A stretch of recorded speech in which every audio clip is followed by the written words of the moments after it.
You should see everything in that room in exactly the same way that you would see it if you'd walked in and looked at it through your own eyes. Correct? Mm. Remote viewers, they go in there and they'll have some things right, but then the carpet will be the wrong colour, or something will be not quite right. It's because it's an overlap world. It's a liminal world of, it's technically what's known as a hypnagogic state. It's a liminal between sleep and awake state, where you enter alternate universes that overlap over this one. And they overlap, and they seem like this one, but they're not quite. And this is why remote viewing has never really succeeded as a tool of espionage, for instance, because the information they were getting was never strong enough. You know, and I have heard lots of remote viewers interviewed, and they claim they could do it spontaneously, but they couldn't. And they also claim that they could actually go and view things precisely. But the amount of information they did get, the 50 or 60% that they did bring back, was phenomenally accurate. So clearly they were some. Hello? Yeah? Yeah, sorry. It just went blank then. Can you? Okay. Yeah. Right. Yeah, let's move on to your latest book, The Labyrinth of Time, which has just come out. Could you quickly tell us a little bit about the idea behind that book? Yeah, The Labyrinth of Time effectively is really, I suppose, the second book of a trilogy. The first book, The Out-of-the-Body Experience, sort of lays down the out-of-the-body experience element of a grand hypothesis I'm pulling together. Labyrinth of Time deals with literally that, time.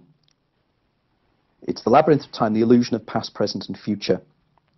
It's like Steve's book, Steve Taylor's, only it takes Steve's into different areas. And what I'm interested in is the neurology of time perception, the philosophy of time perception.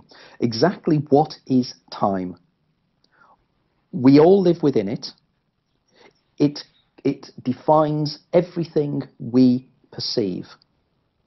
However, when we sit back and think about it, it becomes very confusing. As St. Augustine said, time is the kind of thing, if I don't think about it, I understand it completely, until I start to focus in and think exactly what is time. Am I travelling through time? Does time flow around me? Is time a river? You know, Marcus Aurelius, the Russian, the Roman philosopher, come emperor, used initially the first time as a river analogy.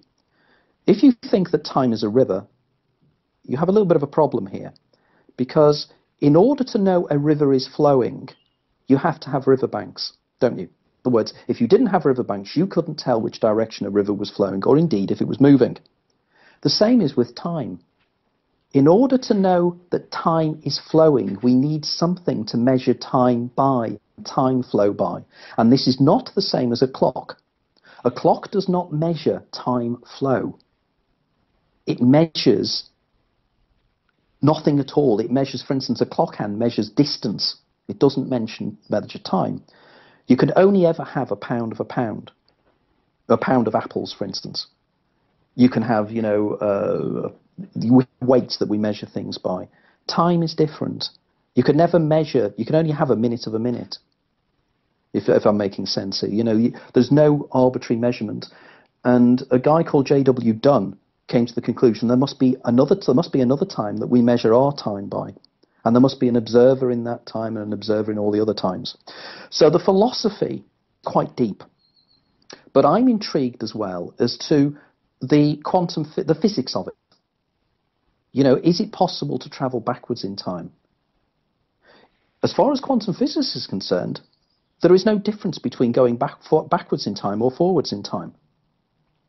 And on top of this, if you know there's something called a PET scan, positron emission tomography, these things that scan through your body that you go into the hospital for. I don't know if your listeners know what a positron is. A positron is an anti-electron. An anti-electron is made of antimatter. In other words, it is an electron travelling backwards in time. Now get your head around that. These are things that people use the terminology of all the time. Positrons were first suggested by Paul Dirac in the 1930s. We deal with antimatter all the time. This is not something from Star Trek. This is something that we use scientifically all the time. Now, somebody recently has come up with something called a transactional interpretation of particle physics, and they actually suggest that reality is created by electrons traveling forwards in time, crashing into positrons going backwards in time.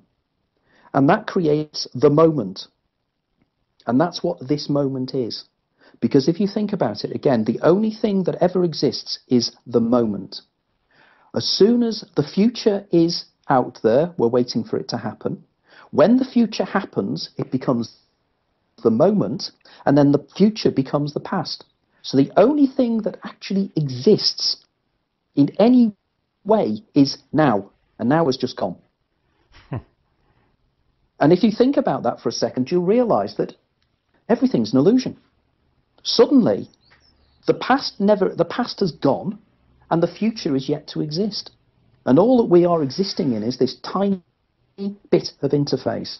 Now, there is an an Oxford-based mathematician called Julian Barber, and he's written, and again, Oxford-based mathematician. Again, this is not some New Age guru. This is the serious deal. He's an academic. He's written a book called The End of Time. And he argues time is a complete and utter brain-created illusion. The brain creates time. It's not out there.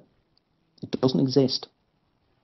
So in which case, if time doesn't exist, what is the baseline of everything that's real?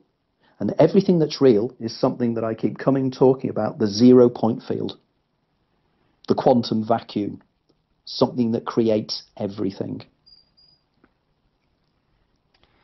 Right. We better move on because time's running out. Sorry about that. That's all right. Always does. Time, even though it doesn't exist, does seem to flow past us. Doesn't it? What's going to be your next book? Because obviously you're writing quite prolifically at the moment. Then. Yeah. Let's see. The Time book came out around about a month ago. The book on the out-of-body experience came out in November. I've also co-edited a book on near-death experience for clinicians and medical people with 2 Austrian psychiatrists, which also came out in November. But the next book will be out probably this time next year, and its provisional title is called The Gateway to Infinity. And this book, I am so excited about this, it is untrue. The people I'm now interfacing with this book are some of the world's leading thinkers. I mean, for instance, only 2 days ago, I was on the phone to Professor Bernard H., who is an American astrophysicist. And Bernard H. Is one of the major researchers into something called the 0 point field. And what I'll be doing in my next book is doing the science of how the pineal gland works, and whether the pineal gland is in fact a stargate. Now, people out there will say, isn't this something similar to the writings of something called David Wilcock? And it isn't. David Wilcock writes similar things, but we're very different writers. And I'm trying to do the science, the neurology, the neurophysiology, the neurochemistry of how this can happen. And the idea that in the center of our head, we have access to so much information, so much, that I think that this could be the next thing that will take humanity onto the next level of evolution. But we have to realize that we have this power within us. It's as if science has taken humanity from being the center of the universe to being nothing, to being periphery, where consciousness is not important. Quantum physics is bringing consciousness right back to being the ground state of everything that we see around us. It's consciousness that makes things happen. And I think the pineal gland is something that really will be the thing that will generate it. And as I say, this book, I think, will really excite a lot of people. Hopefully, he said. Hopefully. Right. One final question. You're going to be at London's Earl's Court in the next week or so, speaking there, leading a workshop. Would you like to just briefly tell the listeners about what you're going to be doing there? Yeah, absolutely. I'm delighted to have been invited to be part of the Mind, Body and Spirit Festival this year.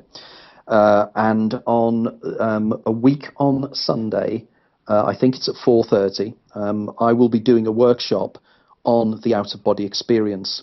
Now, I'm delighted to announce that on stage with me will be a lucid light device, the machine that I had the experience with. Also with me will be the two Austrian doctors who were the inventors of it. Not only this, but on stand 13 of the exhibition, from the Wednesday through to the Monday, will be a lucid light machine that people can test for free for themselves. So there's no charge, and you can have a 5-minute session on this thing. Test it for yourself. Come along and test it out. Then come along to my workshop, and I will do the science behind it, and we'll do one or two thought experiments about it as well, because it's a group thing. Now, we're hoping to get quite a lot of people involved in this. So if you do happen to be in London and you are coming along to the show, please do check this out, because believe me, once this hits the mainstream, which it will, it's going to be absolutely massive. And you can be in the position to turn around and say, I was one of the first people ever to try this out. Right. Well, it's been fascinating hearing what you've had to say, Anthony, and we'd like to thank you very much for speaking to us tonight. We'll put all the details about your website and your future events on the Spirit Guides website, and wish you well for the future, and thank you very much. Thank you very much. Thanks.